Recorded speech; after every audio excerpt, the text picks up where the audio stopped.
extreme inclines, wet roads or winter road conditions. There are many different extreme situations. Test track in the dawn fog. The security precautions here are extremely strict. No cameras, no mobile phones. The new Q7 is delivered. A production vehicle that will be put through its paces here. The Ingolstadt Corrosion and Agingtest, INKA for short, ranks as really tough. Here, a model already on the market has to prove how well it can stand up to practice. The results then flow back into the current mass production of the vehicles and assist with the development of future models. In 19 weeks, the Q7 will experience extreme situations here and also age rapidly, by 12 years. Heiko Pries is head of car body materials technology. Together, he and his employees have more than 100 years of experience in torturing vehicles. Scratches are simulated. How much rust will they develop during the course of the test? The Q7 is subjected to some really brutal treatment. When you know what the cars look like at the end of the test, it's quite an effort to actually destroy these new vehicles with a knife. Since 1976, all Audi models have undergone the INKA-Test, and the test methods are constantly evolving. Specially tailored to the Q7, there's the new VAT drive-through. Ja, wir sind jetzt hier auf dem Gelände der VAT-Durchfahrt. We're now here at the VAT drive-through. The requirement for the new Q7 is half a metre of water to drive through. We have to test that, so we're filling up the pool. At walking speed, the Q7 travels through more than 75,000 litres of water up to half a metre high, triggering quite a bow wave in the process. But no water has penetrated the vehicle interior.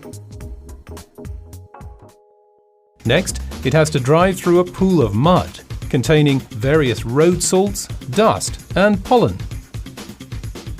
This is where it gets really dirty. Then it has to travel along really rough surfaces, like bumpy tracks and gravel roads. We've had the Q7 in the water and the mud, and now we're on the rough track so we can bombard it with stones. And all at a speed of up to 70 km per hour. Road terrain, the Quattro technology must, within fractions of a second, choose which wheel should have power transferred to it.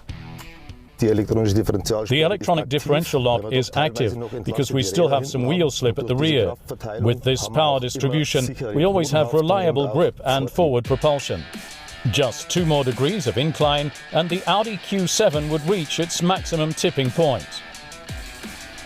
The second module represents extreme mountain drives. Here the angle is 29 degrees, which corresponds to a 55% incline. The slope is already so extreme that a normal office chair would begin to slip on it. Vehicles without all-wheel drive have to drive upward with very high revs. It would be practically impossible to stop and then resume driving. We can remain stopped, and thanks to the Quattro drive, we can start driving again without any issues. We also do not have any spinning wheels. The half-pipe simulates vehicle handling on off-road terrain. The sidewalls to the left and right are more than 2 meters or 6'6" tall. For the Audi Q7, this presents challenges for axle articulation and for the torsional rigidity of the vehicle. Wir können hier die Halfpipe hochfahren. Here we can drive up the half-pipe. The wheels with slip are mechanically braked by the electronic differential lock, and the forces are redirected to the other wheel. That way we always have forward propulsion. 3 extreme situations, 1 technology. The Quattro drive distributes the torques between the individual axles and thereby constantly ensures good grip and reliable drive power. For about 40 years, all models at Audi have had to endure the INKA-Test.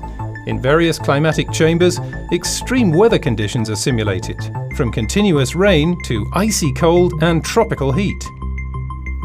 The heat in the Sahara, that's something very different from the cold in the far north, and in all those regions, we sell our vehicles.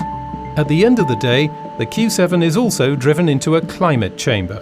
Here, it gets exposed to temperatures of up to 60 degrees. For today, it's mastered all the torture very well. On the outside, apart from a bit of dirt, there's no trace of all the stress. But the next day, everything starts over again from scratch.